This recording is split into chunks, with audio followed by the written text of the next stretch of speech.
la vida sin Dios. La mayor parte de la gente que no cree en Dios se han llegado a acostumbrar tanto a esa idea que ya nunca llegan a preguntarse cuáles son realmente las implicaciones de que yo no haya creído en Dios o de que actualmente yo no crea en Dios. Eso es lo que vamos a tratar. Porque mucha gente dice, bueno, ¿sabes qué? No me importa si existe o no existe Dios. Yo voy a vivir tal como estoy. Pero no se hacen esa pregunta. No saben que todo aquello que sembramos lo tenemos que recoger. Y que las ideas fructifican en el cerebro, para bien o para mal. Ellos piensan que solamente así están contentos y felices, y pues mi maestro me dijo que él no creía en Dios, o en la universidad casi no creíamos en Dios, y nos reímos de los que creen en Dios. Pero vuelvo a repetir, vamos a enfocarnos en las consecuencias de la vida sin Dios. Así pues, tratar de demostrarle a alguien la existencia de Dios, debemos ayudarle antes a preguntarle por qué es importante, vital y razonable creer en Dios. Creer en la existencia de Dios es un asunto que debe ocupar el centro de nuestra vida. Llega a las fibras más íntimas de nuestro ser. Y la pregunta de la existencia de Dios es la más importante que cualquier persona pueda hacer. Cuando llegan los jóvenes a decirnos a nosotros, los pastores, muchas veces, pues me quiero casar y quiero formar una nueva familia, etcétera, etcétera, les hacemos dos preguntas que son las más indispensables para poder garantizarte o darte un fundamento fuerte, profundo de tu destino, de tu vida, de tus hijos y de la familia que vayas a formar. Y la pregunta es, ¿tienes a Jesucristo en tu corazón? No te vayas a casar, joven que me escuchas, con una muchacha que no estás seguro que tiene a Jesucristo en su corazón. No te vayas a casar, muchacha, con un muchacho que no está segura que tiene a Jesucristo en su corazón. Porque cuando comienzan a decir es que se va a convertir en la luna de miel, es donde menos se va a convertir. O se va a convertir a los 2 o 3 años, y con esa ilusión vana y vaga entras a una dimensión que es el matrimonio, que es la dimensión donde más responsabilidades tenemos delante de Dios. Así que en Mateo capítulo 16, Cristo, sabiendo que esta pregunta era la más importante y la que sus discípulos también tenían ellos que comprender, dice en el capítulo 16, versículo 13 al 17 estas palabras. Mateo 16, 13 al 17. Dios motiva a sus discípulos, Jesucristo, a hacer esta pregunta. Él les dijo, versículo 13 al 17 de Mateo 16. Viniendo Jesús a la región de Cesarea de Filipo, preguntó a sus discípulos diciendo: ¿quién dicen los hombres que soy yo? ¿Qué han oído por ahí que es el Hijo del Hombre? Ellos dijeron: unos dicen que eres Juan el Bautista, otros dicen que eres Elías, y otros Jeremías, y alguno de los profetas. Él les dijo: ¿y ustedes ¿ustedes quién dicen que soy yo? Respondiendo Simón Pedro, dijo: tú eres el Cristo, el Hijo del Dios viviente. Entonces le respondió Jesús: bienaventurado eres, Simón, hijo de Jonás, porque no te lo reveló carne ni sangre, sino mi Padre que está en los cielos.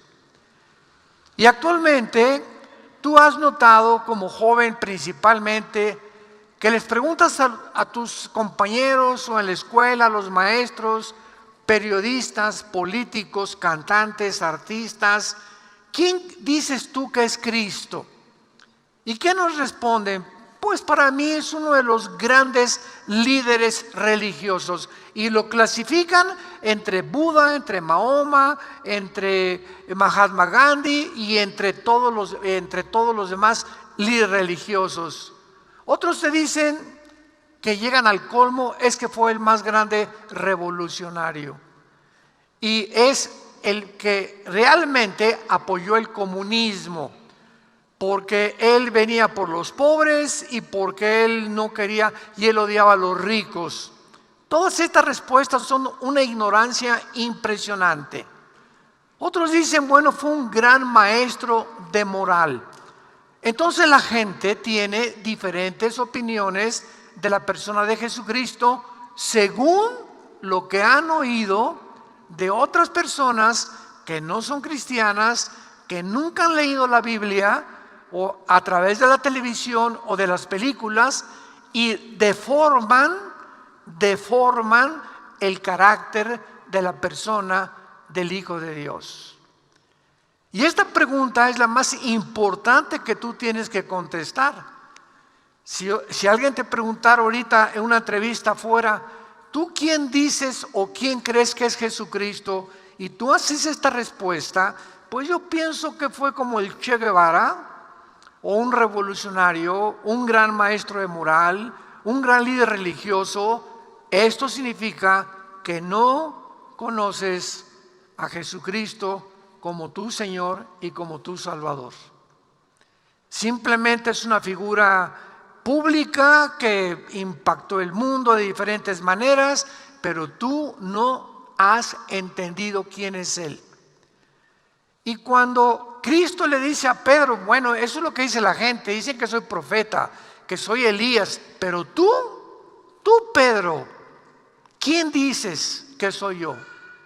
Y Pedro le dijo a Jesús la declaración más grande que podemos escuchar: tú no eres ni Elías, ni el revolucionario, ni el irreligioso, tú eres el Hijo de Dios. Y Pedro se sorprende porque en ese momento Jesucristo le vuelve a contestar: ¿sabes qué, Pedro? Estas palabras que están saliendo de tu boca no te las dijo nadie. Has sido en este momento inspirado por el Espíritu Santo para reconocerme que realmente soy Dios en la carne, que soy el Hijo del Dios vivo y verdadero. Por eso, cuando tú puedas contestar: Jesucristo no es maestro de moral, ni un gran líder religioso, un revolucionario, y tú le digas a tus amigos y a la gente, y no tengas temor ante ninguna audiencia, Él es el Hijo de Dios, lo estás diciendo porque el Espíritu Santo ya vive dentro de ti. No hay manera de confesar a Jesús de otra forma más que teniendo al Espíritu de Dios. Ahora vayamos al libro de Eclesiastés en el Antiguo Testamento, que fue escrito por el hombre más sabio de toda la historia. La sabiduría que Dios le dio al rey Salomón es incomparable. La Biblia reconoce que es el hombre con más sabiduría que ha existido y que existirá después de Jesucristo. Y si no existe entonces la vida con Dios, si Dios no existe, en realidad la vida es un absurdo. Síganme con mucho cuidado. Y todas estas conferencias que he tenido hace 20, 30, 40 años, de otra forma, con ateos, escépticos, agnósticos, es la forma en la que ellos nunca se han puesto a pensar más que lo que les enseñaron en la escuela y no han razonado lógicamente para poder realmente evaluar qué ha sido la irracionalidad más grande que existe, que un hombre diga Dios no existe. Ahora actualmente ya el ateísmo ha declinado enormemente. ¿Por qué? Porque el ateísmo actualmente ya no se puede sostener filosóficamente. Ya es imposible sostener filosóficamente. Y hace 3000 años en un salmo, Salmo 14, ya David decía, dice el necio en su corazón, no hay Dios. Cuando una persona dice que no hay Dios, le preguntas, ¿verdad? ¿A dónde lo fuiste a buscar? ¿Qué te hizo concluir que Dios no existe? Mi compadre me lo dijo, o mi amigo en la escuela, o el maestro que me está enseñando civismo, me está enseñando filosofía, dice que es un absurdo la existencia de Dios. Pero nunca, ahí se quedan con esas respuestas y nunca investigan de una forma lógica qué implica que Dios no exista y a dónde vas a llegar si mantienes esta ideología en tu corazón. En el capítulo 2 de Salomón, cuando Salomón vivió como un multimillonario, un trono de oro, más de 1000 mujeres. Tenía el lunes a Miss México, el martes a Miss Guatemala, el miércoles a Miss España, el jueves a Miss Francia, solamente para darles a entender de aquellas personas que dicen, no, si yo tuviera 2 o 3 estaría más contento que con la que tengo ahorita. Y siempre estamos moviendo nosotros a que podemos encontrar algo mejor que Dios. Y cuando Salomón tuvo eso y Dios le dijo, ok, te voy a dar permiso que tú tengas todas esas mujeres. Te voy a dar permiso que tengas todo el oro del mundo, Salomón.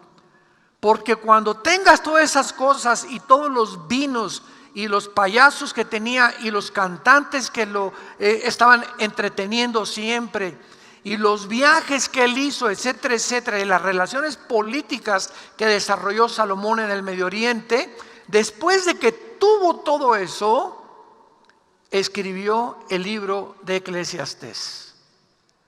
¿Y saben lo que dice en el capítulo 2, versículo 11?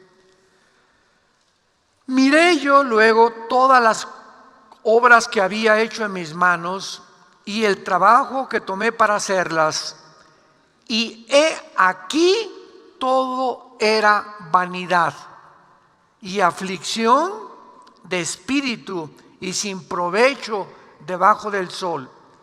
Cuando levantó estatuas y levantó columnas y levantó asilos y levantó edificios, industrias y empresas, con el lenguaje moderno se dio cuenta que todo aquello que había hecho no le había llenado el vacío con el cual nacimos todos los seres humanos. La palabra vanidad es la palabra clave de todo el libro de Eclesiastés. Vanidad de vanidades es la vida.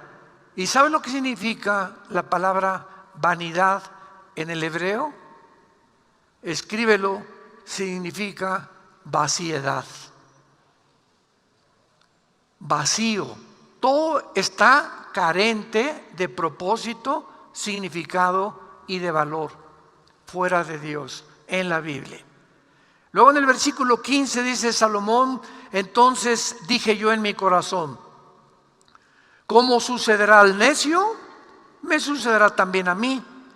¿Para qué pues he trabajado hasta ahora por hacerme más sabio? Y dije en mi corazón que también esto era vanidad. Dice Salomón, bueno, si todos vamos a morir, el carpintero va a morir, el pintor va a morir, el sabio va a morir, el presidente va a morir, el cantante famoso va a morir, todos vamos a morir. Entonces, ¿quién puede determinar quién es más grande en medio de nosotros? Todo es vanidad, todos tenemos que morir algún día. ¿Para qué entonces estudio? ¿Para qué entonces trabajo y me afano por levantar un imperio? Ya que levanto el imperio, ya soy dueño, ya tengo casas, ya tengo empresas, etcétera, etcétera, y me rodeo de todas estas cosas. Mi esposa me dejó, mis hijos están diciendo, estamos esperando que se muera el viejo para quedarnos con la herencia.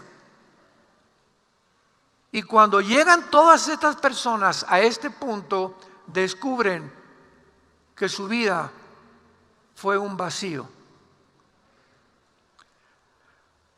El más grande rock and rollero del siglo XX, Elvis Presley, rey del rock and roll.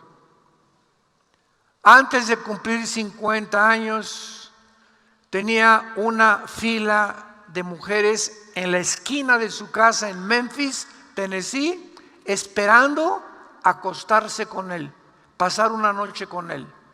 Pero así una fila de mujeres, puras muchachas jóvenes, guapas, bonitas, que querían tener una relación con él. Él se encontraba, mientras en su casa, comenzó a engordar, comenzó a drogarse y comenzó a tener relaciones homosexuales con uno de sus guardaespaldas. El rey del rock and roll, sus últimos shows en Las Vegas, ya no sabía lo que estaba diciendo, balbuceaba y hablaba tonterías. Un día a las 12, 1 de la mañana, en su casa, se levanta de su cama, le da una especie como ataque al corazón y muere en el baño, sentado en el migitorio, ahí sentado con la Biblia en Primera de Tesalonicenses capítulo 4, donde dice que Cristo viene a arrebatarnos algún día por nosotros. Él conoció el Evangelio y supo el Evangelio, pero nunca se entregó al Evangelio ni a seguir a Jesús. Y tuvo todas las mujeres, era el rey del rock and roll. ¿Y quién fue el rey del pop? Tu ídolo, Michael Jackson. ¿Qué pasó con este muchacho? Un fenómeno. Dios le dio un talento como Elvis Presley en la voz, y este muchacho como bailarín es un talento que viene de Dios, y le dio ese talento, y no ha habido una persona con esos bailes como Michael Jackson. Impuso un nuevo estilo de bailar. ¿Y qué pasó con este muchacho? Cuando ya estaba con todo, construyó una Disneylandia en su casa.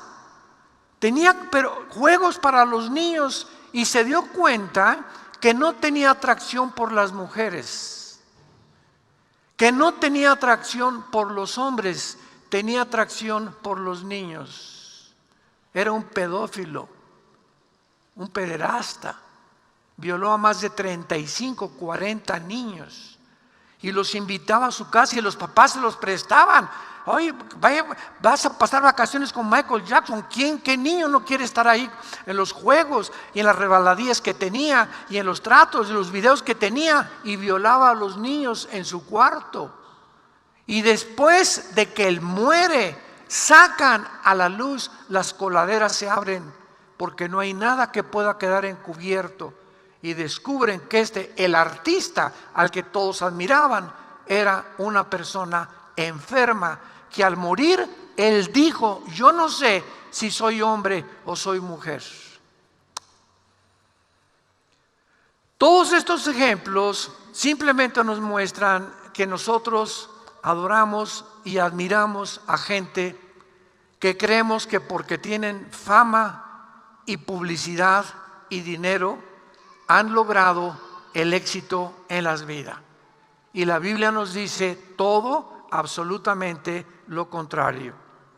Dice Salomón en Eclesiastés 2, versículo 22 y 23, porque ¿qué tiene el hombre de todo su trabajo y de la fatiga de su corazón con que se afana debajo del sol?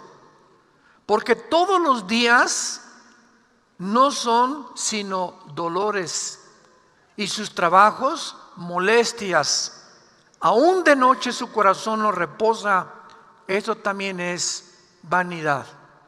También esto es vaciedad, dijo Salomón. Ahora, cuando estamos hablando de que una persona que no tiene a Dios no tiene un propósito ni significado en su vida, ¿qué queremos decir?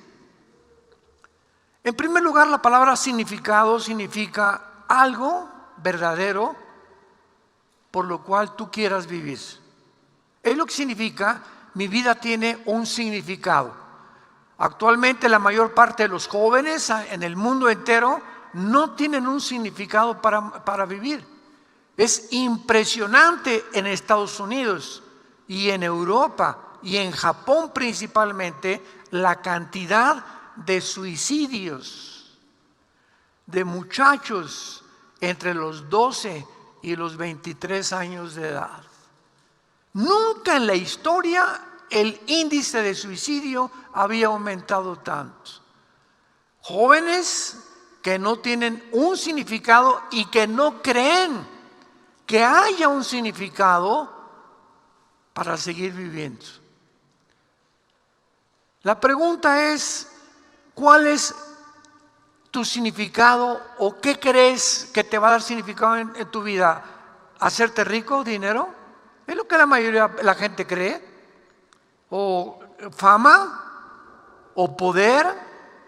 Ahí están los artistas, los políticos, los cantantes que han alcanzado todo esto y cómo mueren vacíos, degenerados, pervertidos inmoralmente, abandonados por la familia, por los hijos, nunca sembraron nada y todo lo que hicieron fue una vaciedad en sus vidas. Cristo dijo en Marcos 8:36, ¿de qué le sirve al hombre ganar al mundo si pierde su alma? ¿De qué te sirvió haber hecho todo lo que hiciste, Elvis? Michael, ¿de qué te sirvió que te adoraran y brinque por acá? Y ahora, ¿cómo acabaste? No es como comenzamos, sino como terminamos, lo que le da dignidad y valor a la vida. No es como comenzamos, sino como terminamos. Muchos comienzan muy bien. Y yo lo he visto en mi propia llamamiento que Dios me ha hecho para predicar la palabra de Dios. He conocido infinidad de pastores. Ustedes no se imaginan. He viajado por casi todo Iberoamérica, por todas las naciones de habla hispana, en Europa, bastantes naciones también, junto con mi esposa. He conocido misioneros, he conocido grandes organizaciones cristianas, pero al mismo tiempo he visto la mayor parte de estos hombres que yo he conocido, que Dios estaba usando, organizaciones que estaban levantándose, que comenzaron a vanagloriarse, y viene el orgullo, y viene el amor a las mujeres, y creemos que porque Dios somos escogidos y especiales por Dios, o porque tenemos un don especial, Dios no nos va a hacer nada. Estos hombres grandes, ¿cómo caen los grandes de Dios? Nunca han caído más ministerios y más hombres de Dios que en los últimos 2 años desde que comenzó la pandemia. Hombres de Dios quitándose la vida, hombres de Dios cayendo en adulterio, hombres de Dios cegados por el dinero, hombres de Dios creyendo, porque realmente ellos comenzaron muy bien y Dios te da el poder de comenzar bien, pero te deja la responsabilidad de que termines con lo que Dios te ha entregado. El hecho que tengas una voz igual a la de Pavarotti o de Andrea Bocelli, el hecho que bailes como Michael Jackson, el hecho que tengas un don musical impresionante, que seas un guitarrista, un baterista, etcétera, etcétera, el hecho que seas un atleta súper completamente dotado por la naturaleza o por Dios, no te garantiza cómo vas a terminar. El hecho que seas preciosa y que seas bonita, que te parezcas a Elizabeth Taylor o que te parezcas a Madonna, o el hecho que seas guapo o bien parecido y que te parezcas a Rock Hudson, aunque tengas cara de Godzilla, no te garantiza. Pero así es la vida. No, pues ya las muchachas sí se me caen encima. Y las muchachas, ¿verdad? Hay un dicho que dice que hay la maldición de la belleza. Una muchacha cuando es demasiado preciosa y todo, y gana concurso, esto y el otro, se va a casar con un hombre y con otro, porque estas personas van a creer que nadie las merece. Yo merezco otro mejor, merezco un político o un millonario. Y cuando se dan cuenta, llegan a los 35, 40 años de edad y comienzan a arrugarse como pasadas por agua. Y entran al cirujano plástico y de repente una cirugía y otra cirugía, levantan la mano y se les levanta la patita también ya, de tantas cirugías, porque se tiene que acabar la belleza.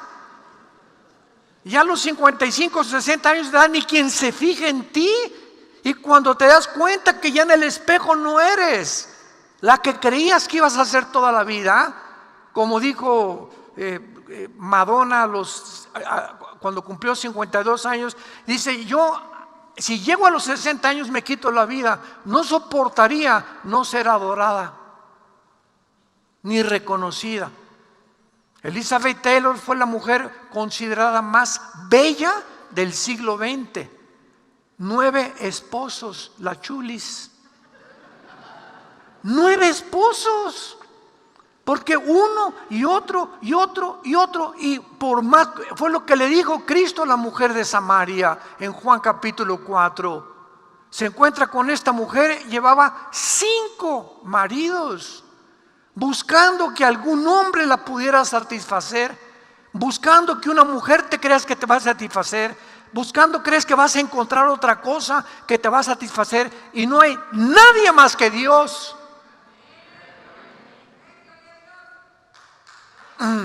Nadie más.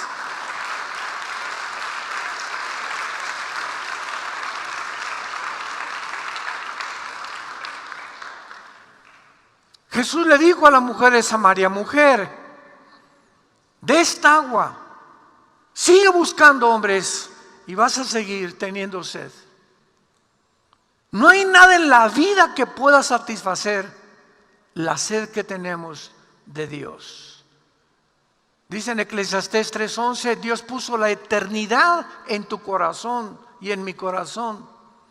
Y por eso buscamos cosas que nos llenen en este mundo, mujeres o hombres o fama o aplauso o poder o reconocimiento. El otro día le preguntaban a Bill Gates que cómo era posible que siendo el multibillonario, machico millonario,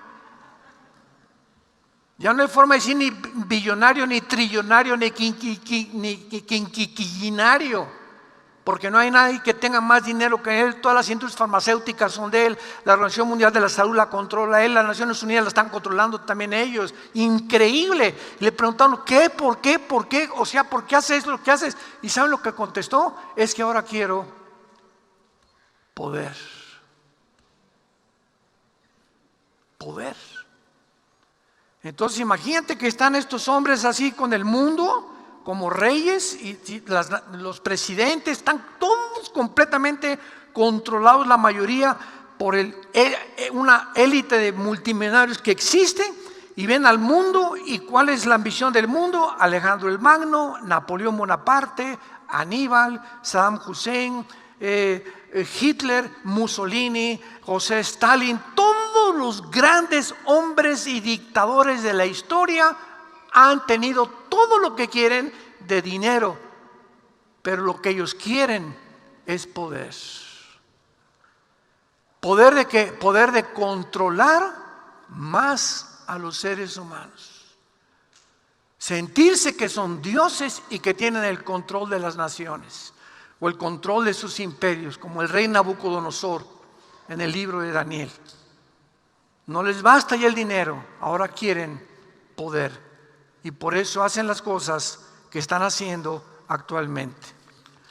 Ahora veamos a continuación lo absurdo, lo irracional que es la vida sin Dios.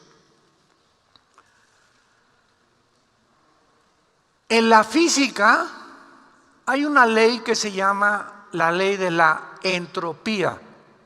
Todos ustedes que son físicos, matemáticos, o que están en la física cuántica, o que son estudiantes de matemáticas, ¿verdad? Conocen una ley que es inexorable, que es algo que es continua, que se llama la ley de la entropía. Me quiero explicar esto para que entiendan lo que voy a leer en la Biblia, que se adelantó 2000 años a lo que descubrieron entrópicamente los físicos matemáticos. Esta ley de la entropía está establecida en la segunda ley de la termodinámica. La física está gobernada principalmente por dos leyes inexorables y que no cambian y que gobiernan el universo. La primera y la segunda ley de la termodinámica. La segunda ley de la termodinámica establece lo siguiente: todo el universo, todo, galaxias, planetas, estrellas, la vida humana, aquí las plantas, todo tiene un deterioro continuo. Todo se está oxidando, todo se está echando a perder, y esto es lo que se llama la ley de la entropía. Tú tienes un refrigerador porque tienes alimentos que si los dejas afuera se echan a perder. Tu casa la tienes que pintar en determinado tiempo porque las paredes las tienes que pintar, al carro hay que darle mantenimiento, todo absolutamente está en un proceso de envejecimiento. Se llama la ley de la entropía. Vean ustedes en el libro de los Hebreos capítulo 1, Hebreos capítulo 1, lo que se escribió hace 2000 años acerca de esta ley, que ya la Biblia se adelantaba a la ciencia moderna. Dice Hebreos capítulo 1, versículo 10 al 12. Y tú, oh Señor, en el principio fundaste la tierra y los cielos son obra de tus manos. Ellos, escucha, perecerán, mas tú permaneces. Todos ellos envejecerán como una vestidura, como un vestido los envolverás y serán mudados, pero tú eres el mismo y tus años no acabarán. El escritor de Hebreos, ¿quién le reveló que en el universo existía el proceso de la entropía? Cuando escribió, todo se va a envejecer y todo se va a acabar. Pero tú, Señor, eres el mismo ayer, hoy y por los siglos. La ciencia nos dice actualmente lo que la Biblia hace 2000 años que escribió Hebreos, lo confirma, que los cuerpos de las estrellas, las galaxias, están expandiéndose. El Sol está perdiendo millones de toneladas más a cada segundo. El Sol, todas las estrellas eventualmente se van a quemar, toda la materia se va a colapsar en estrellas muertas, hoyos negros. Pero la Biblia profetiza, después de que esta ley de la entropía deje de funcionar, un mundo mejor. Si fuera realmente y Dios no existe y todo se va a acabar y todo se va a desvanecer, ¿cuál es el propósito de seguir los pasos de la Madre Teresa? ¿Por qué mejor no soy como Hitler? ¿Por qué mejor no soy como Stalin? ¿Por qué mejor no me dedico a robar? El que no tranza no avanza, dice el dicho. aquí en Toluca. ¿Para qué le soy fiel a mi esposa si hay mujeres más bonitas y más jóvenes que mi esposa? ¿Por qué voy a dejarme de satisfacer mis caprichos sexuales cuando los puedo tener? Y además tengo mucho dinero y soy millonario y puedo mantener a 2 o 3 muchachas con departamentos. ¿Por qué no lo puedo hacer si tengo el poder y tengo el dinero? Así es como piensan los seres humanos. Porque se creen que cuando ya tienen esto y aquello y ya tienes 60 años aunque tengas cara de Godzilla y las muchachas se fijen en ti, crees que eres guapo y ya se fijaron en mí por la feria, hijo. Usando el lenguaje de los chavos. ¿Qué crees que por la cara de acordeón que tienes? No, hombre. Hay intereses de por medio. La que te ame realmente es tu esposa, así como está gordita y regordita, así te ama tu esposa, es la madre de tus hijos. Y si tú mantienes el matrimonio en santidad delante de Dios, Dios te va a bendecir. Y lo mismo con tu esposo también. No busques a otro mejor que tu esposo, porque no lo hay. Vivimos un mundo de ilusiones y fantasías. Si lo hay, no es cierto, no es cierto, no es cierto. Hay de aquellos que juegan con el fuego, dice Dios, porque se van a quemar. ¿Y por qué, hijo mío, andarás tras la mujer ajena? Porque los caminos del hombre están delante de Jehová y Él considera nuestras veredas. Te he dado una esposa, te he dado un hombre para tu matrimonio, para el padre y para la familia que están formando. ¿Por qué crees que vas a encontrar algo mejor? El pecado engaña, el pecado endurece. La Biblia nos promete que cuando todo esto desaparezca, no va a quedar el mundo completamente sin ningún propósito ni ningún significado, como dicen los ateos. Todo se va a acabar, todo vamos a desaparecer. ¿Cuál fue el propósito de todo lo que vivimos entonces? Dice 2 de Pedro capítulo 3, versículo 10, pero el día del Señor vendrá como ladrón en la noche, en el cual los cielos pasarán con grande estruendo y los elementos ardiendo serán deshechos y la tierra y las obras que hay en ella serán quemadas. Puesto que todas estas cosas han de ser deshechas, ¿cómo no deben ustedes, nos habla a los cristianos, andar en santa y piadosa manera de vivir? Esperando y apresurándonos para la venida del día de Dios, en el cual los cielos encendiéndose serán deshechos y los elementos siendo quemados se fundirán. Pero nosotros, ¿verdad? Los que creemos en Dios esperamos, según sus promesas, cielos nuevos y tierra nueva, en los cuales mora la justicia. Tú que no crees en Dios, no tienes ninguna esperanza de nada. De nada. Como me dijo un ateo, yo me voy a morir y en el polvo. Una vez, uno de los más grandes cristianos científicos, compra el libro y restrégaselo así en la nariz a tu maestro ateo. Blaise Pascal, matemático, filósofo francés, cristiano, tuvo un debate con un ateo. Y el ateo le dijo: yo, señor Pascal, no creo en nada. Yo a la hora de la muerte somos polvo y al polvo regresamos y no hay nada, ni resurrección, ni esperanza, ni nada después de la vida.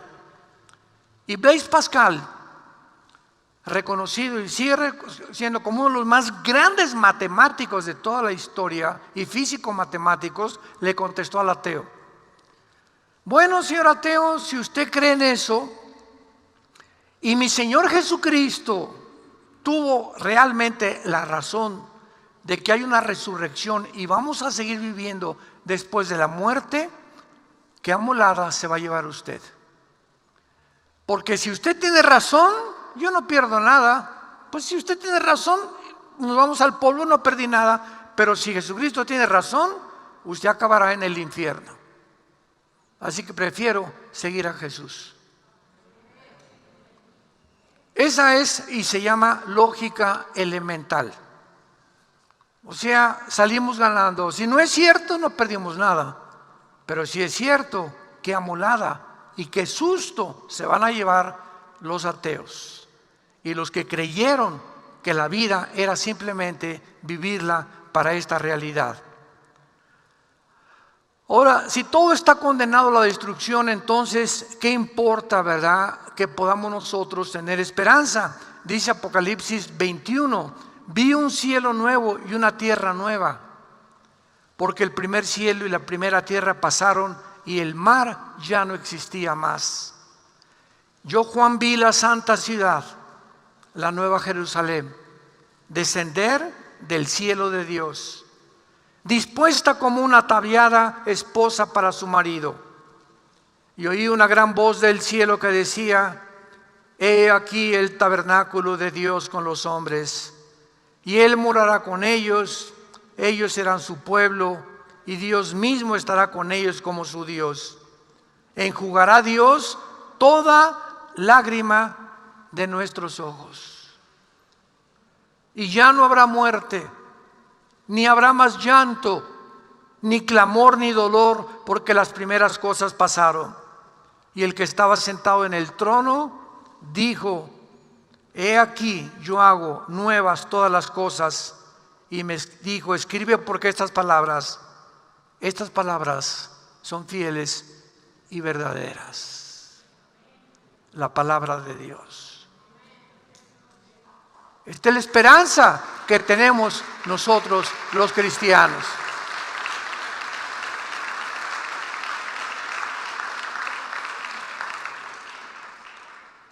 Si la vida termina en una tumba, entonces no tiene ninguna diferencia final si vivimos como Hitler,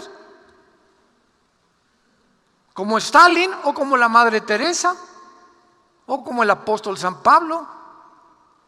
Si nuestro destino no está relacionado finalmente con nuestra conducta, hagamos y vivamos lo que nos dé la gana hacer. ¿Por qué voy a tener que portarme bien? ¿O por qué voy a tener que hacer estas cosas? ¿Por qué voy a tener convicciones? Mejor me voy con los que tienen dinero, porque si no hago como los que tienen dinero, no me van a dar el puesto. Hoy estaba leyendo anoche con mi esposa y yo, no sé cuántos oyeron ustedes esta semana de Miss Universo. Ganó el concurso del 2021, Miss Universo de la India. Pero están comenzando los periodistas a sacar a flote lo que se encuentra detrás de este certamen, dudando que el año que entra lo repitan. ¿Por qué? Porque las influenciaron y las manipularon los globalistas para que ellas votaran y dijeran: vacúnense y sigan la ideología de género, si no, no van a poder ganar.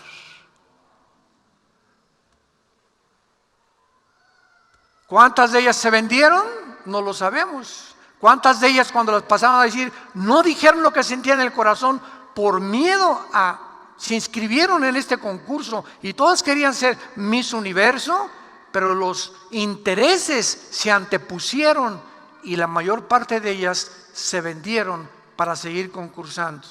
Y así como ellas, se venden médicos, ingenieros, abogados, ministerios públicos, jueces, presidentes municipales.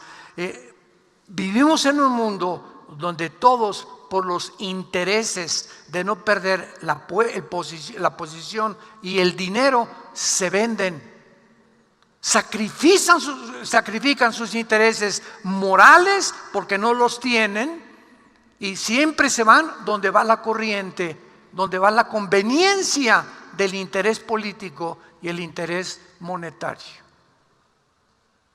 ¿Por qué la humanidad se encuentra así? Porque no tienen convicciones profundas de que Dios existe. No hay temor de Dios delante de sus ojos, dice la Biblia en Romanos capítulo 3. Su camino es como la corriente del agua. Y cuando venimos a Cristo, nosotros somos llenados del Espíritu Santo, somos iluminados para ver el mundo realmente como es, para darnos cuenta que es una mentira. Estamos en un mundo completamente de zombies, en un mundo de Disneylandia, de Reino Aventura, donde se nos presenta, y somos atraídos por tantas trampas alrededor, y así como ratones cae la humanidad en las trampas que el diablo les ha tendido. Pero Dios vino a rescatarnos y a levantarnos y gritarle al mundo: arrepiéntanse, arrepiéntete. Viene el juicio, viene el juicio, viene el juicio de Dios. Cuando Pablo llegó a Atenas en Hechos capítulo 17,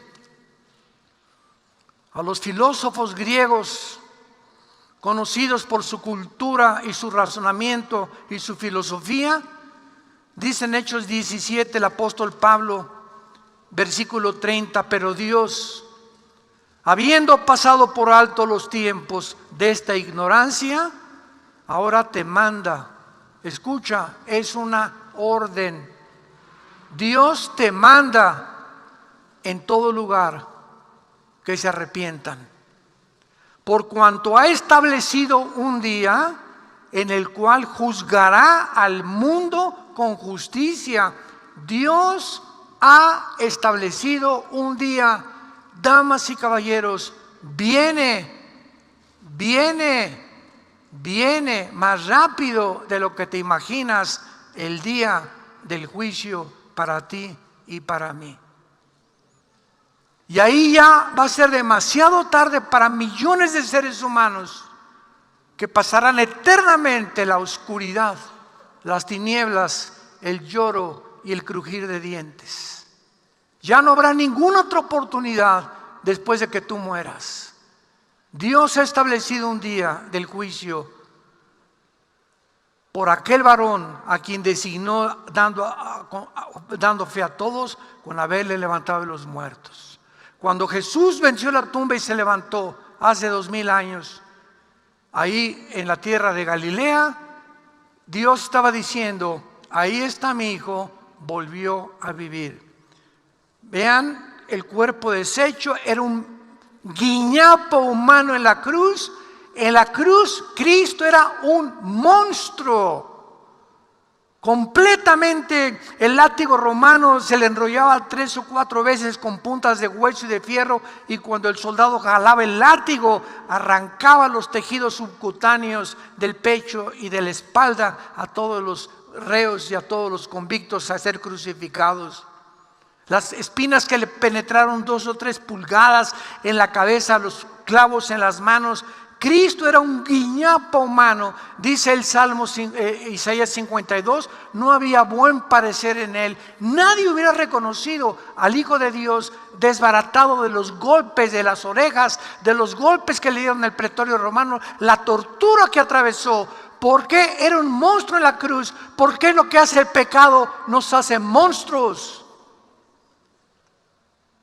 El pecado nos convierte en monstruos, nos deforma nuestra vida, nuestros intereses, nuestro amor por la familia, nuestro amor por las convicciones morales, por una buena moral. Es lo que el pecado hace en el ser humano.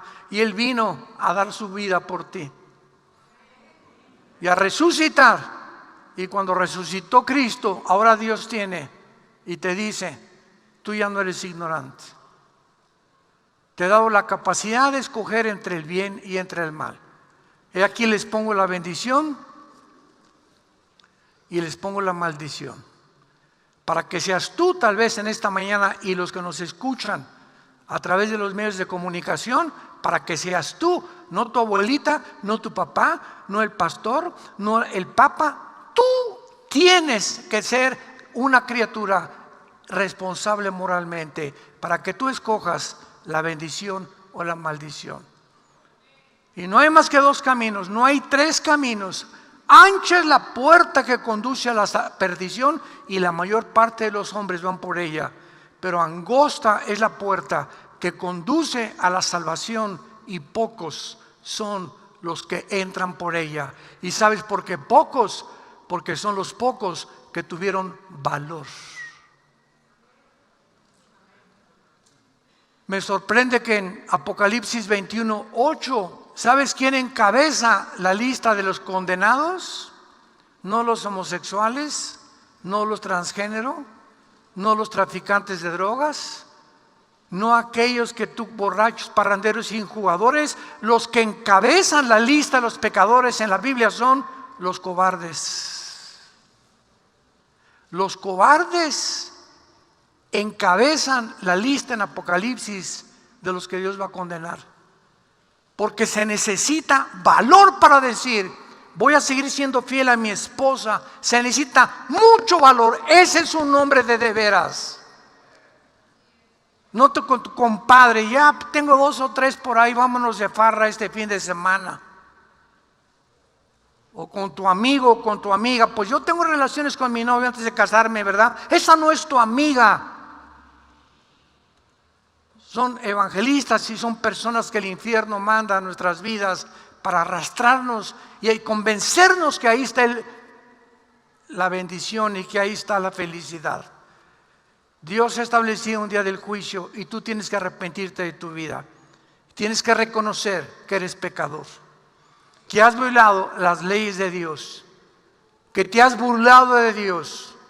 Y por favor no digas: es que yo creo en Dios. ¿Sabes una cosa? El diablo no es ateo.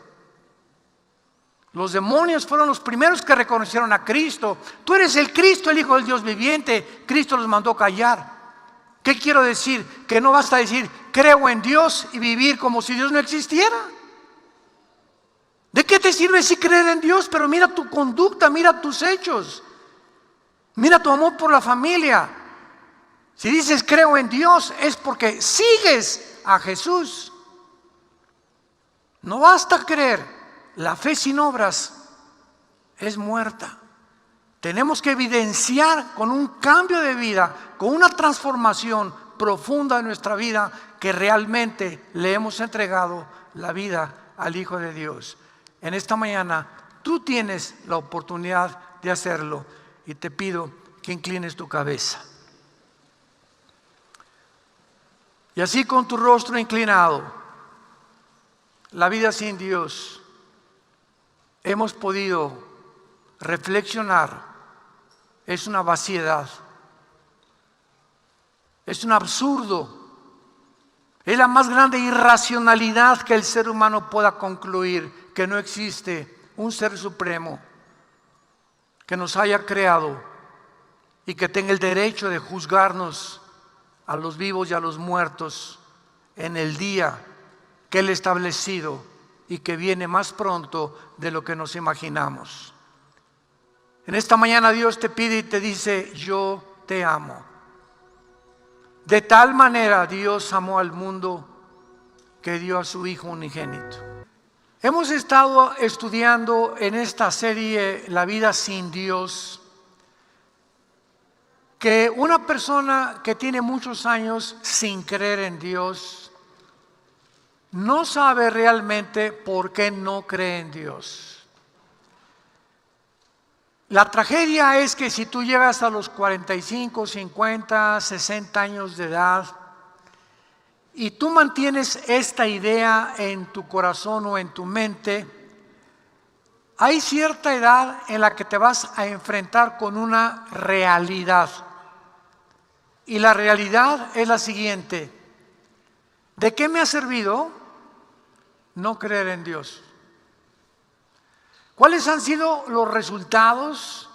¿Tengo más paz? ¿Mantengo mi familia? ¿Mis hijos los tengo a mi alrededor? ¿En mi negocio he sido honesto en todas las áreas de mi vida? ¿Tengo una paz impresionante de que no tengo miedo para morir? Y cuando nosotros comenzamos a preguntar estos cuestionamientos, tenemos que ser honestos y comprender que toda la historia del ser humano está llena de seres humanos que se creyeron dioses. ¿Qué les quiero decir? Que cuando una persona dice: yo no necesito tus 10 mandamientos, Lo que hizo tu hijo en la cruz no me interesa. Yo puedo hacer mis 10 mandamientos, no te necesito. Yo puedo establecer mi propio código de conducta y de ética. Yo soy lo suficientemente sabio para saber cómo amar a mi esposa, cómo levantar un hogar, qué ejemplo darles a mis hijos, cómo manejar el negocio, qué convicciones debo de tener en medio de la sociedad en la que me estoy desenvolviendo o desarrollando. Y en ese momento esa persona, ¿verdad?, vive completamente engañada. Creyó la mentira de la serpiente, porque la serpiente, así comienza la Biblia, cuando le dijo a Eva: no le creas a ese, no le creas lo que él te ha dicho, serán como dioses, conociendo el bien y el mal. Y vemos en qué forma se ha desencadenado esta ideología del ateísmo que permeó principalmente el siglo XX. Este mensaje no es a través del ateísmo, pero analizamos bastantes ateos para mostrarles a todos ustedes la realidad de las palabras que acabamos de compartir. Antes del siglo XX, Blaise Pascal, recuérdaselo a tu maestro en la universidad, Isaac Newton, Louis Pasteur, todavía en el siglo XX, Alberto Einstein, Alejandro Fleming, fueron Galileo Galilei, fueron grandes cristianos. Blaise Pascal escribió, era un físico matemático de los más grandes que la historia dentro de este campo ha existido.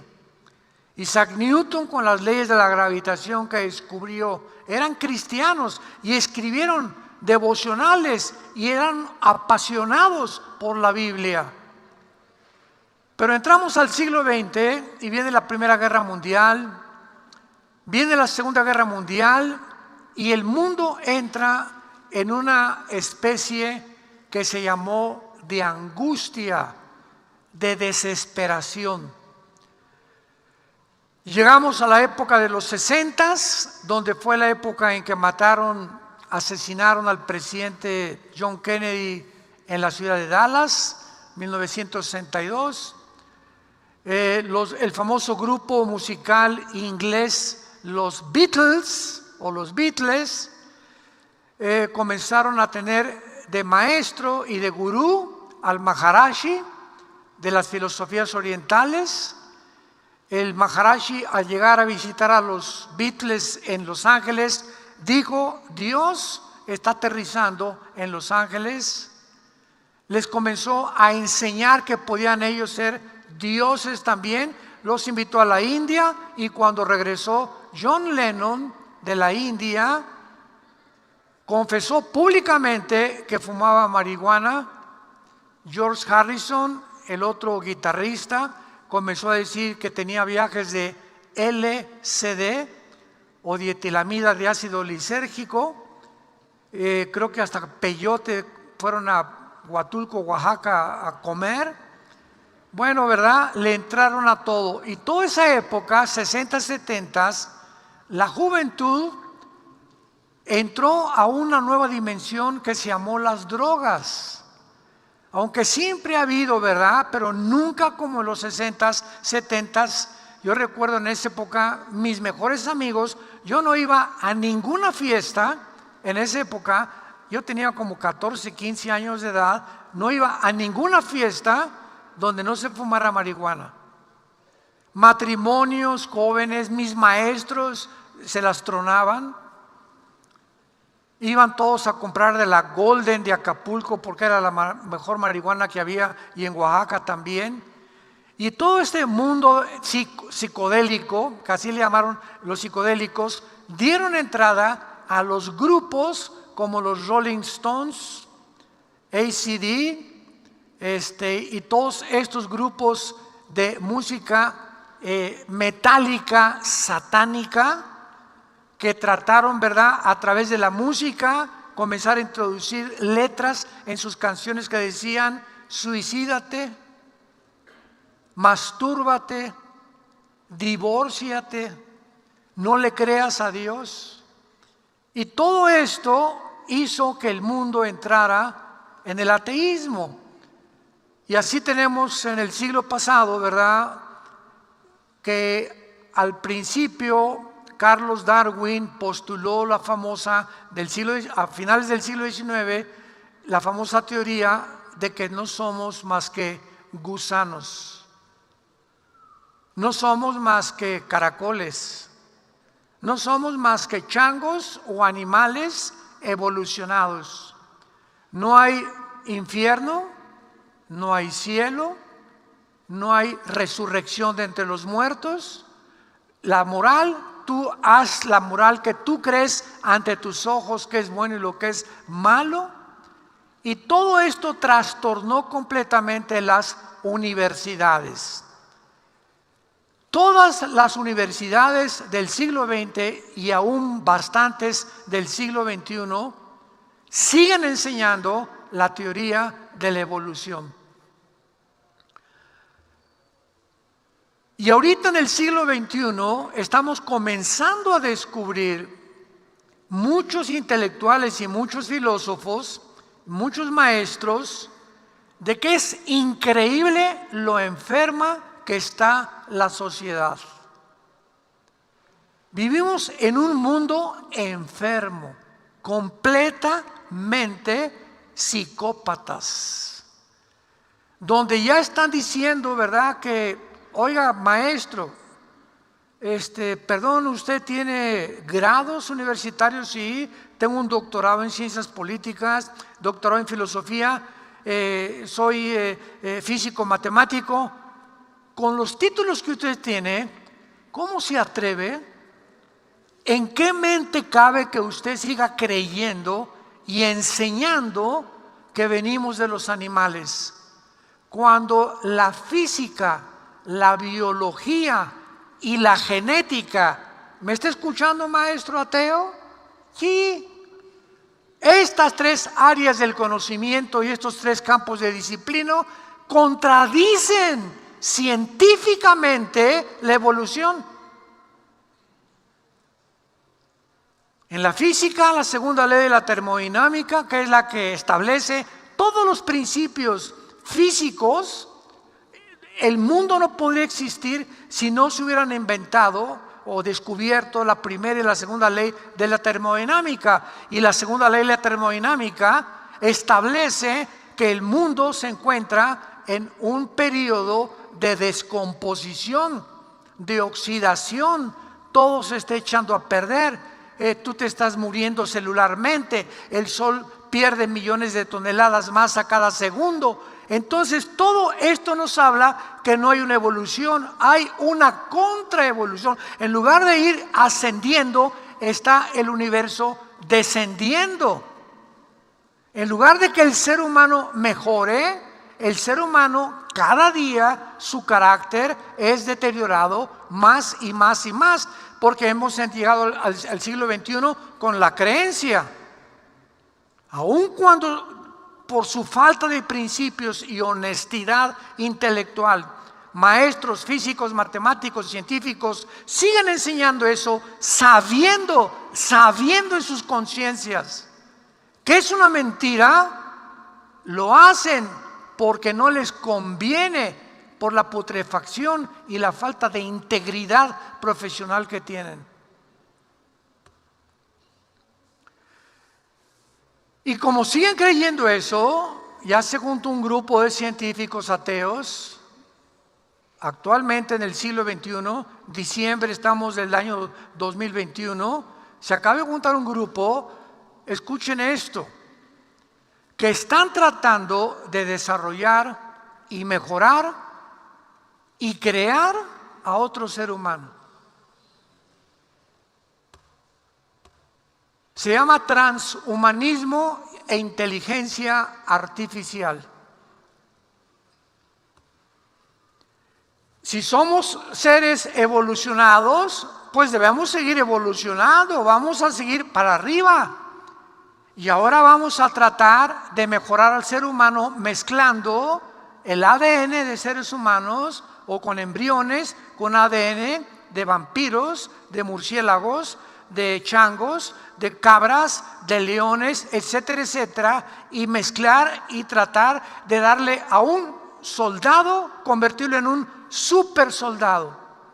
Los chinos ya están tratando de fabricar super soldados, super ser humanos. O sea, el ser humano ha llegado, el momento en que nos encontramos, a creer que pueden competir con Dios, que pueden crear algo mejor que lo que Dios nos creó. Esto es psicopatía. En mis tiempos le llamaba yo marihuanadas. Este es el mundo en que nos encontramos.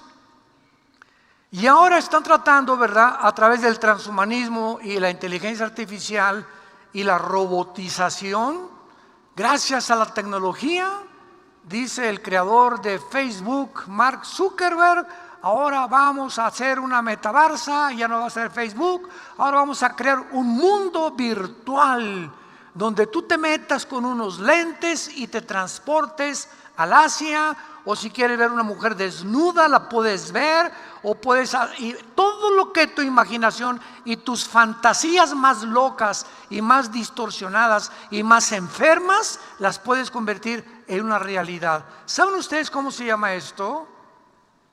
¿Saben ustedes que la Academia de Psiquiatría de Los Ángeles hace 10 o 15 años determinó que el problema o cómo clasificar a una persona que realmente está enferma de la mente? Comenzaron a decir, el primer principio son personas que están fuera de la realidad.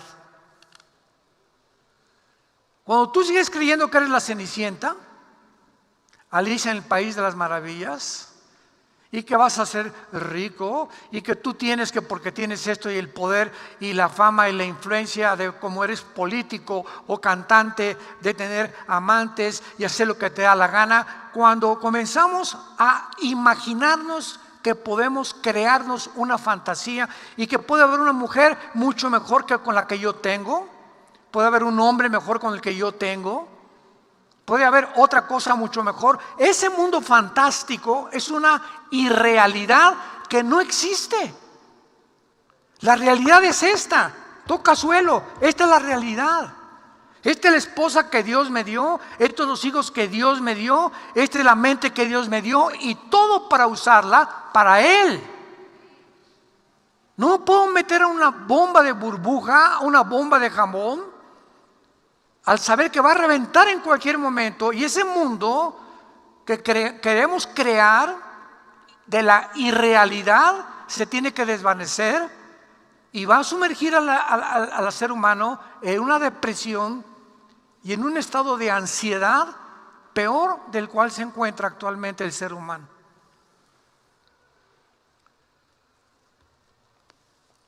Desgraciadamente la mayoría de la gente no están conscientes de estas verdades. Repito, de veras ve a tus amigos más cercanos, a las familias más cercanas, que enfermas están por la forma como piensan, como perciben el mundo, como perciben la realidad. Viven de veras, se creen Superman y Batman y el hombre de araña. Estas verdades no están conscientes porque continúan viviendo en la irrealidad. Uno de los más grandes ateos, yo podría decir que es el más grande ateo del siglo XX, que influyó el comunismo, el nazismo y el fascismo del siglo XX, fue Friedrich Nietzsche, un filósofo ateo alemán. Un día Nietzsche, él escribe esto en uno de sus libros. Dice uno de los libros de Nietzsche que comenzó él a pintar a un personaje de un loco que se levantaba temprano en el mercado, que era él desde luego, Él se estaba proyectando en este personaje. Se levantó en el mercado con una lámpara y comenzó a gritar: estoy buscando a Dios, estoy buscando a Dios, estoy buscando a Dios. Y entonces la gente que sabía que él no creía en Dios, le decían: oye, ¿qué? ¿Se te perdió Dios? ¿O que está escondido? Y entonces el loco con la lámpara les contestaba y les decía, mirándoles a los ojos: nosotros hemos matado a Dios y lo hemos asesinado. Y si es así, ¿qué esperanza y qué consuelo tenemos para el futuro? Ahora, ¿cómo es posible que el padre del ateísmo del siglo XX haya proyectado este personaje en la locura, diciendo que ese loco no estaba tan loco porque en la conciencia sabía que si mataban a Dios no había esperanza para la humanidad? Esto nos habla que los más grandes ateos saben perfectamente bien, en la conciencia que les da testimonio, la existencia de un Dios supremo. Pero sus intereses intelectuales, ellos han enseñado siempre 50 años en la universidad. ¿Cómo puedo ir ahora con mis alumnos y decirles: me equivoqué? Pues sí, sea humilde y hágalo.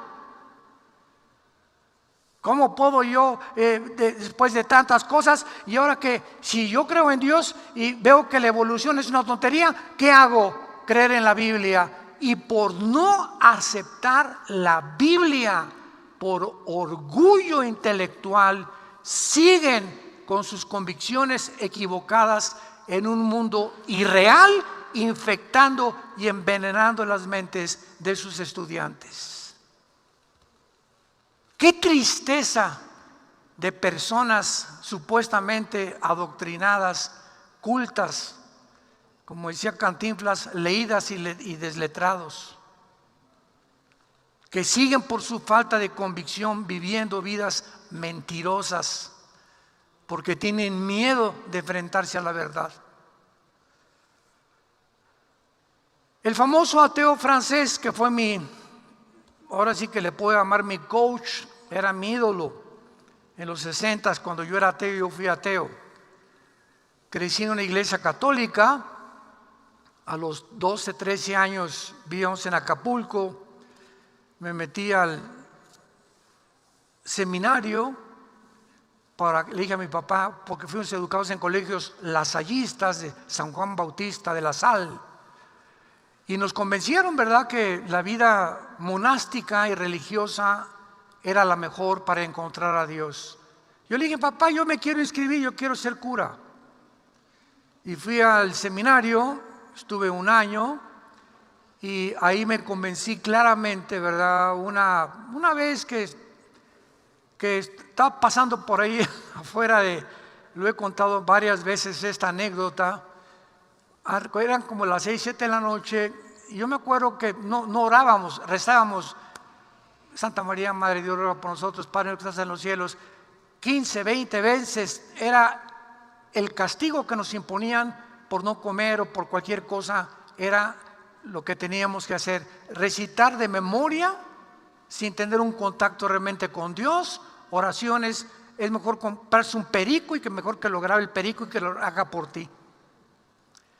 Y pues pasó una muchacha por ahí como a las 6 de la tarde, una vez por el seminario, una bicicleta, era una güerita, y yo no dormí esa noche. Estaba tan bonita la niña, y al otro día le hablé a mi papá y le dije: papá, creo que no puedo, porque 2 días antes un obispo nos llegó a dar la clase de los votos del celibato sacerdotal. Ya nos íbamos a graduar, ya me faltaban, me esperaban 3 o 4 años para poder realmente ya recibir los votos. Y cuando le preguntamos al obispo: ¿qué es eso?, nos dijo: ustedes tienen que meterse en la cabeza que no se pueden casar. Si quieren servir a Dios, no se pueden casar. Voto del celibato sacerdotal. Y yo le hablé a mi papá después de oír eso y le dije: papá, yo no creo que pueda ser cura. Me dijo: ¿por qué? Le dije: porque me gustan las mujeres.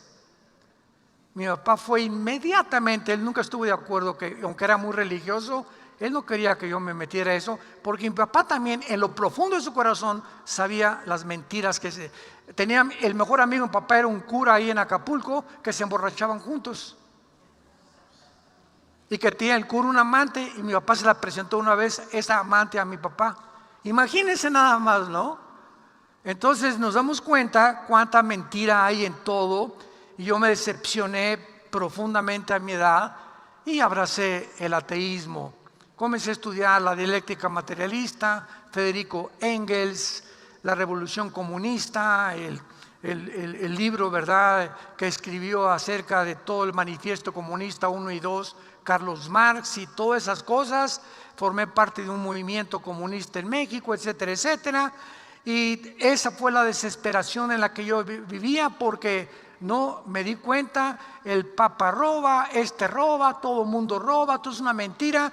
¿Qué propósito tiene la vida?, me preguntaba. ¿Cuál es el significado de todo esto? Vivimos una vida rodeados de puras mentiras. ¿Hay alguna realidad? ¿Hay algunas verdades que sean absolutas, inexorables e inquebrantables, que yo pueda abrazar y apasionadamente luchar por ellas? No las encontré hasta que mi hermano Alejandro me llegó una vez con la Biblia. Se convirtió 2 años antes que yo y me comenzó a hablar de Jesús. Yo saqué una pistola 9 milímetros que traía siempre atrás en el cinturón, se la puse en la cabeza a mi hermano y le dije: si tú me sigues hablando de Cristo, te mato. Así le dije a mi hermano.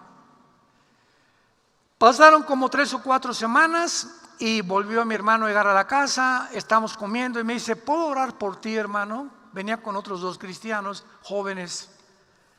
Y cuando comenzaron a orar por mí, le dije: está bien, bola de locos, parecen marihuanos, les dije. Me pusieron las manos y comenzaron a orar por mí. Y nunca en mi vida había experimentado yo eso. Yo sentía algo, ¿verdad? Era algo sobrenatural, que sentía, hasta se me puso chinita toda la piel. Bueno, ya se fueron, pero me comenzó el Espíritu Santo a redarguir en mi conciencia de mi necesidad y el vacío en el cual yo vivía. Dios sabía, como Pablo, ¿verdad?, que estaba buscando algo, lo tumbó del caballo el Espíritu Santo a Pablo y se le apareció Jesús. A los 8 días mi hermano viene, yo le hablo por teléfono y le digo: ¿sabes una cosa? Háblame más de Jesús. Me regaló el Evangelio de Juan. Y cuando leí Juan 14:6, yo soy el camino, la verdad y la vida, no fue otro versículo el que me haya tocado tanto como él. Porque en ese momento me acordé, Buda, que también el panzoncito gordito que acabó en McDonald's, dijo a sus discípulos antes de morir: busquen la verdad. Buda nunca dijo la verdad y además era ateo. El budismo es una religión, claro. ¿Puede haber alguna religión atea? Claro que sí, el budismo es ateo. Los budistas no creen en Dios y se clasifica dentro de las religiones. Mahatma Gandhi dijo: bueno, yo evitó que los ingleses en la India pudieran arrasarlos, y a través del movimiento pacífico Mahatma Gandhi ganó una gran pelea contra los ingleses. Era un adicto a la Biblia, pero él siempre dijo: no sé si seguir a Jesucristo o no, Él es demasiado grande para mi vida. Después me acordé de Mahoma, que comenzó a tener ataques epilépticos y visiones del ángel Gabriel, y después se casa con una niña menor de edad que él, y después acaba completamente loco diciendo que maten a todos los que no fueran del Islam. Y me acordé cuando Jesús dice: yo soy el camino, la verdad y la vida, y dije: ¿a quién puedo comparar con Jesús? Nadie ha hablado como este hombre. Nadie ha dicho esas cosas, porque Jesús o es un loco, psicótico, paranoico, esquizofrénico, sociópata, porque y nadie ha dicho: yo soy Dios y yo soy la verdad, o Él es lo que Él dijo ser. No me vengas, por favor. Fue un gran maestro religioso, un gran revolucionario. No nos deja Jesús esta opción. Él es Dios en la carne.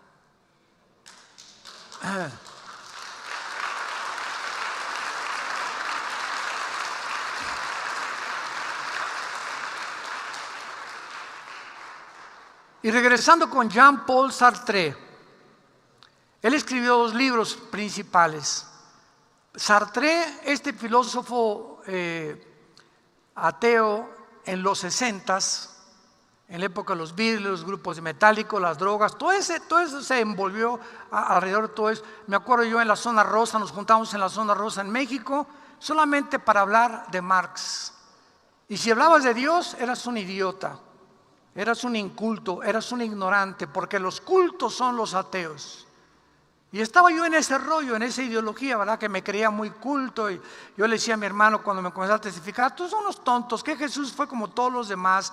Ustedes, ¿cómo van a poder creer en Dios? Y cuando entiendo yo al leer el libro de Sartre, La náusea, así se llama el libro, La náusea, y el otro libro que escribió se llamó El muro.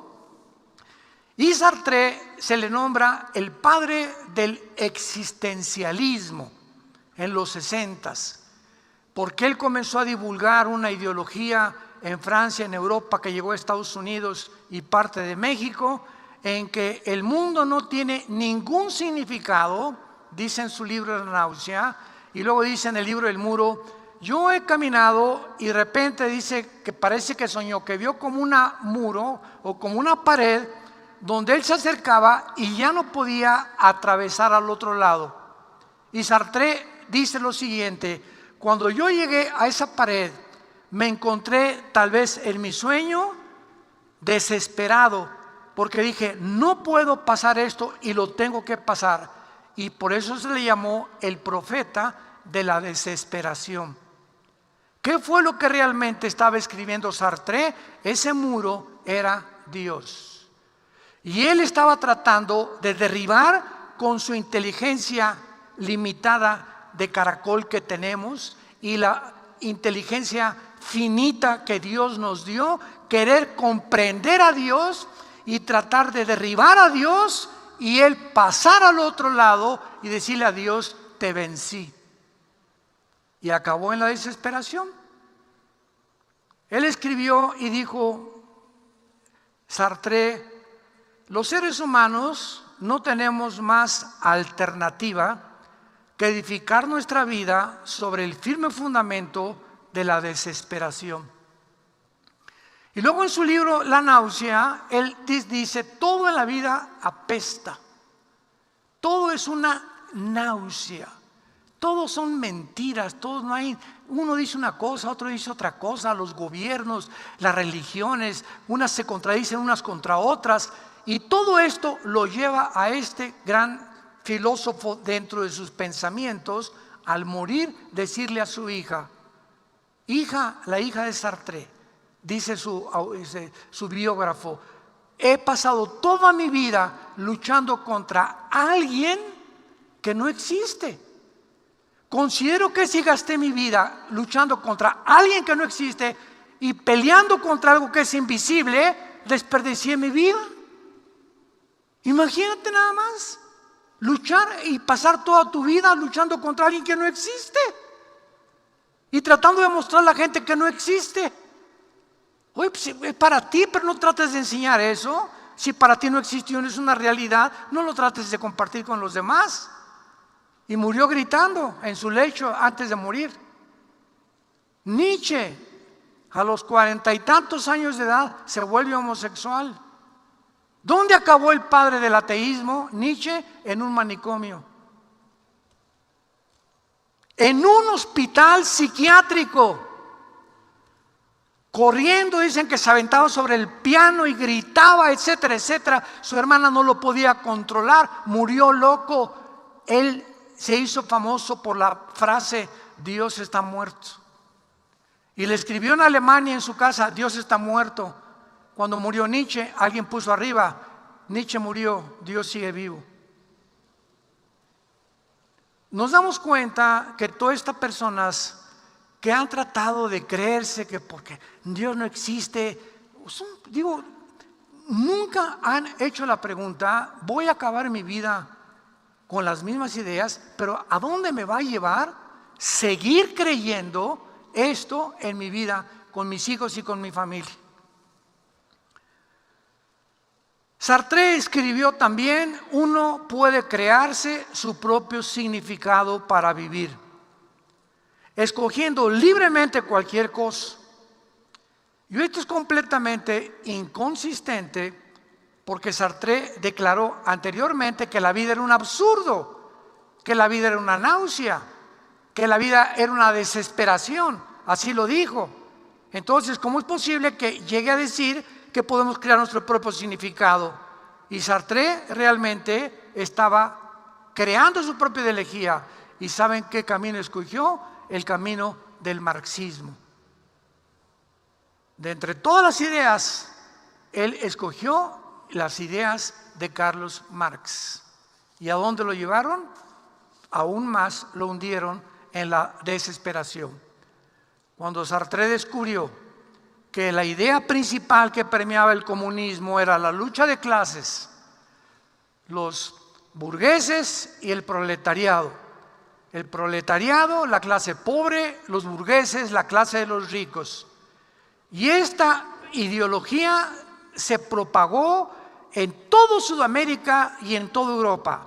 Si los pobres, el proletariado, derriban a los ricos, una revolución, vamos a tomar el poder, la sociedad se equilibrará porque repartiremos las riquezas. De acuerdo al pensamiento de Marx, el problema era la falta de equidad en repartir el dinero. Unos lo tenían y otros no lo tenían. Vamos a quitarles a los que lo tienen. Y entonces vino la primera nación que adoptó esta ideología, que fueron los cubanos. Fidel Castro, 1969-1960, va a Veracruz, México, se reúne con un doctor argentino llamado el Che Guevara, rentan un yate en Veracruz, el yate Granma, con 30, 40 personas, se dirigen a Cuba a provocar una revolución para derrocar a Fulgencio Batista, el disque dictador de Cuba. Pasaron varias veces, varios intentos, los metieron a la cárcel, salieron de la cárcel, etcétera, etcétera, regresaron a México, volvieron y vencieron, derrotaron al gobierno Batista y pasaron de una situación a otra peor todavía. La gente creyó siempre los libertadores, el populismo, ¿verdad? No, sí, y esto, quitarles a los ricos, y esto y por allá, etcétera, etcétera, cuando el problema no es ese. El problema no es la falta de distribución de las riquezas, el problema del ser humano es el pecado. Es el pecado. Porque si tú le das a un pobre $1,000,000 de pesos, él va a seguir siendo o ateo, o lo va a desperdiciar, o va a gastarlo en mujeres, o en alcohol, o en lo que tú quieras, pero no es el dinero el que nos da la garantía ni la dignidad de ser seres humanos. Es la vida de Jesús en nosotros, la que nos abre los ojos ante la realidad. ¿Y qué ha pasado con Cuba hasta este momento? Es un pobre pueblo aplastado, sin valores, sin libertad, oprimido, un gobierno totalitario, autoritario, que los han aplastado con los pies, huyendo en balsas, cayendo en manos de los tiburones para arriesgar su vida con tal de salir de esa isla. Y todavía se atreven a querer darle el premio Nobel de la Paz. Todavía se atreven a decir que es un país. Y luego, ¿quién le sigue? Venezuela. ¿Y cómo se encuentra Venezuela? Es la nación con la más grande inflación del mundo. De las casi 200 naciones, el que más inflación tiene. ¿Eso es el famoso comunismo? ¿Esa es la ideología que creemos que nos va a salvar? Y la ideología comunista a la cual yo pertenecí tiene 3 bases. que fueron cambiadas. Una, el ateísmo. Si eres comunista, no puedes creer en Dios. Dos, el humanismo. ¿Qué es el humanismo? No lo confundas con el humanitarismo. El humanismo especifica y describe que el hombre es el Dios, el hombre tiene las respuestas, sobre el hombre se tiene que establecer la sociedad, y el hombre es el Dios y el que va a arreglar los problemas del mundo. Es el humanismo, y el otro es el materialismo. No hay nada que valga la pena más que lo que vas a vivir ahorita, y vive para explotar a todos los demás.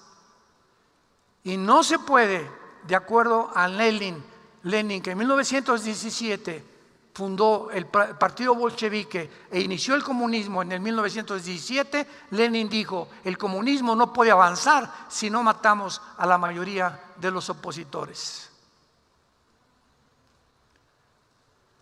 Y ahora, siglo XXI, ¿en dónde nos encontramos? En un mundo donde casi todos los países latinoamericanos están abrazando algo que ya fracasó. ¿Qué podría decir? Virgen del Socorro, Virgen de la Macarena, Virgen de...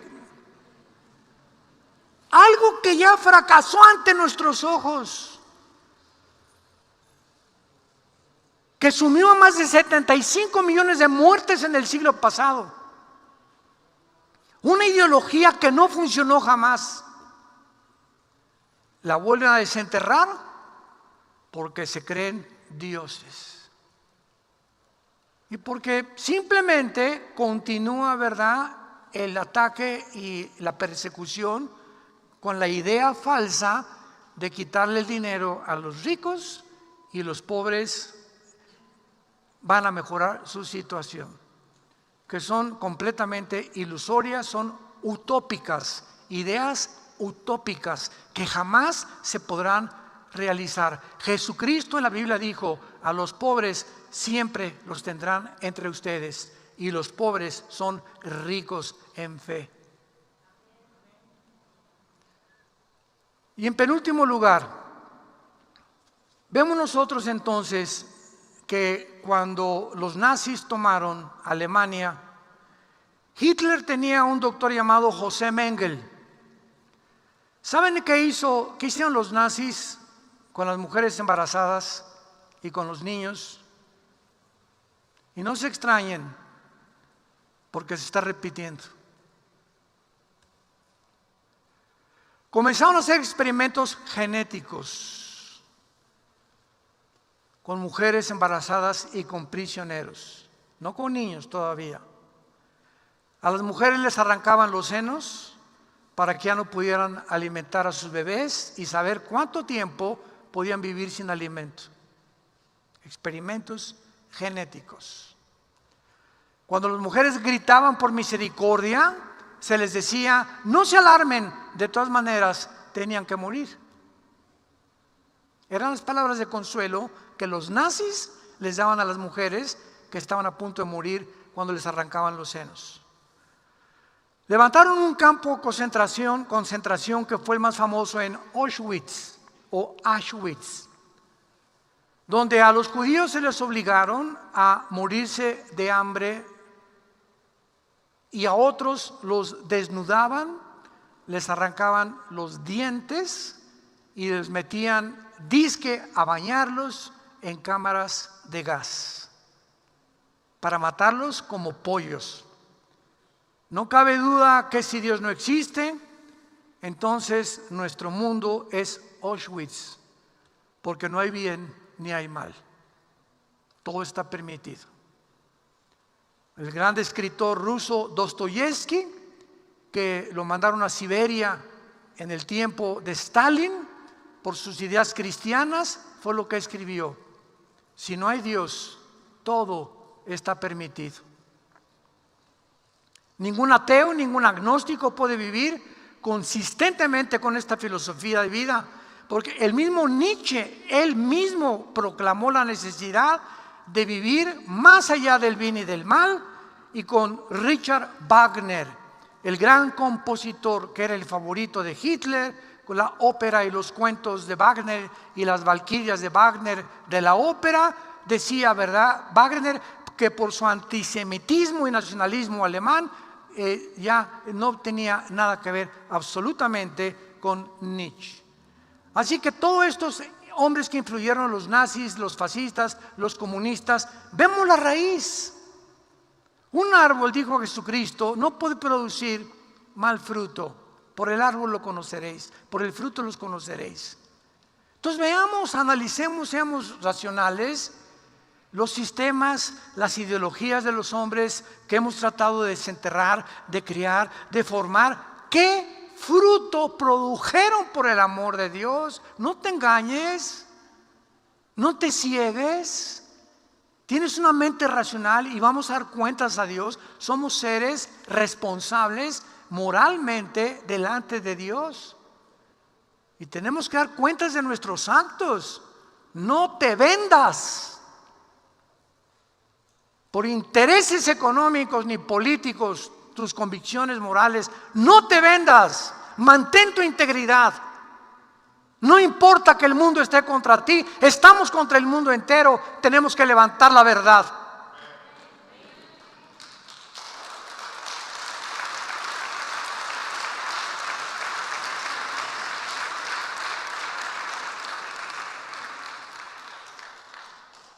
Y el único ateo que queda ahora,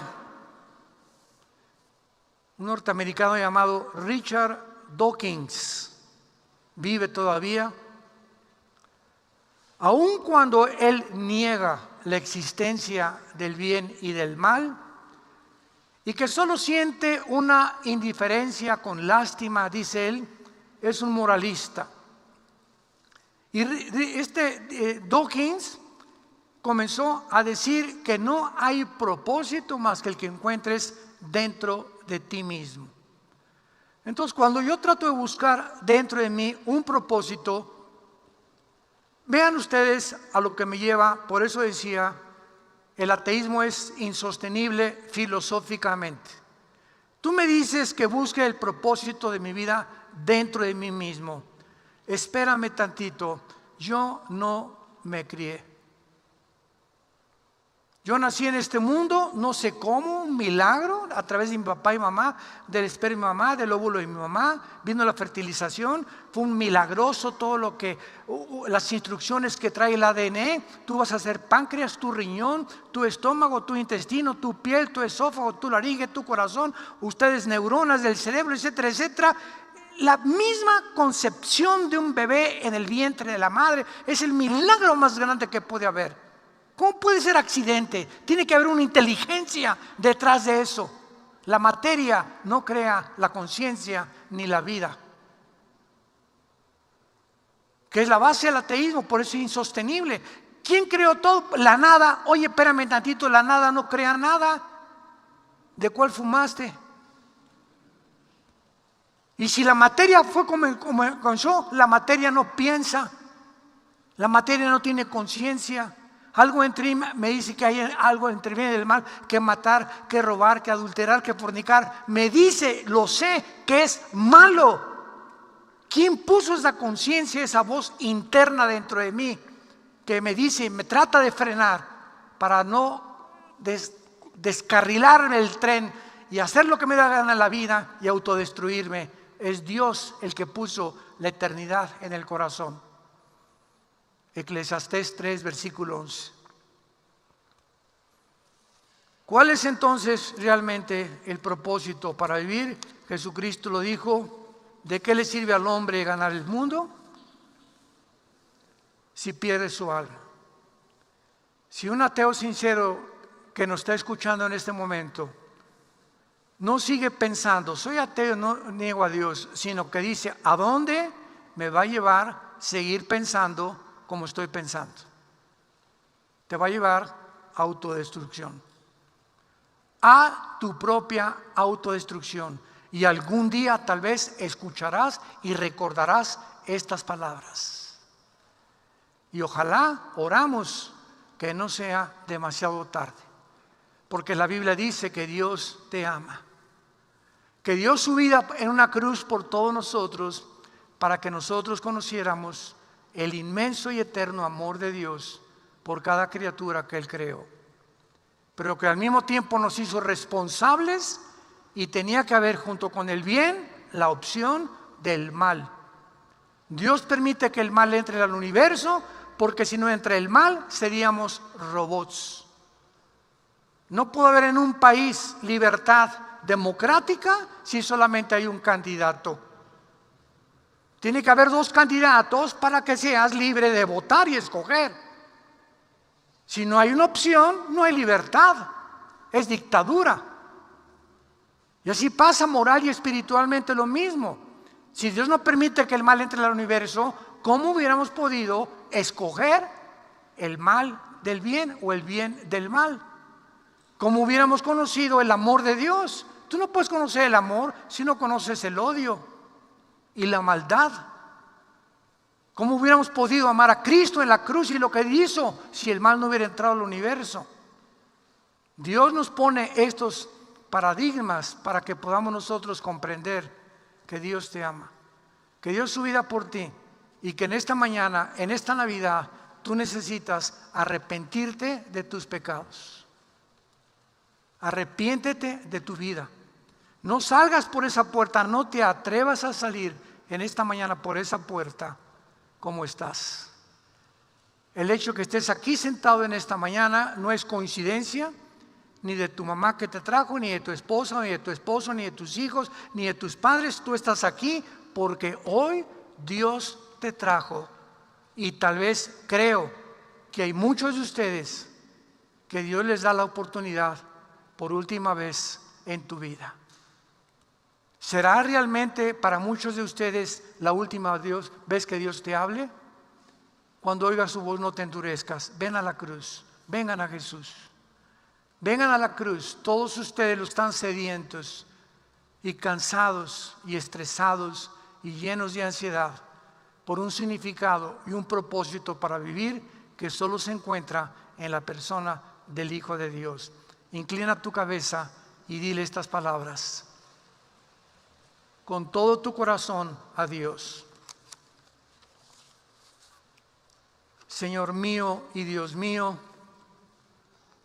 me arrepiento de la vida tan vana y tan superflua que he estado viviendo.